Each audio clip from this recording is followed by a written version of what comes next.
Chers enfants, aujourd'hui je vais vous présenter l'histoire du petit chaperon rouge sous forme de pièce de théâtre. L'auteur.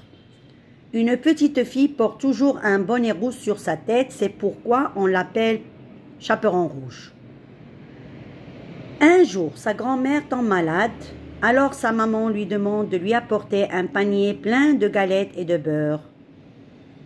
La maman va voir comment se porte ta grand-mère qui est malade et porte-lui cette galette et ce petit pot de beurre. Sois prudente, ma fille, la forêt est pleine d'animaux sauvages. Sois tranquille, maman, je vais partir directement chez ma grand-mère. L'auteur. La fillette s'écarte de la route et rencontre le grand méchant loup. Le loup. Où vas-tu, petite fille, toute seule dans la forêt? Je vais chez grand-mère. Où habite-t-elle? Elle habite de l'autre côté de la forêt. L'auteur. Le loup court pour arriver le premier. Il entre dans la chambre et dévore la grand-mère. Il porte ses lunettes, son bonnet, ses habits et glisse sous les draps. Il attend le petit chaperon rouge. La fillette arrive enfin. Au pied du lit, sa surprise est grande. La fillette. Grand-mère, quand tu as de grands bras, c'est pour mieux t'embrasser, mon enfant.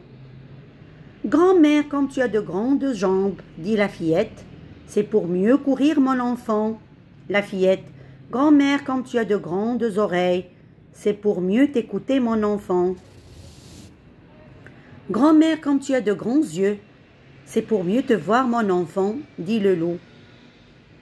La fillette. Grand-mère, quand tu as de grandes dents, c'est pour mieux te manger, dit le loup. L'auteur. Le loup mange le petit chaperon rouge, il s'endort comme une masse. Un chasseur passe à côté de la chambre de la grand-mère, il entend les ronflements du loup, il prend son couteau et entaille le ventre du loup. Il fait sortir la fillette et sa grand-mère saines et saufs. Dorénavant, le petit chaperon rouge ne va jamais désobéir à sa maman. Alors, qu'est-ce que vous avez retiré comme leçon de morale? Donc, il ne faut pas faire confiance aux autres.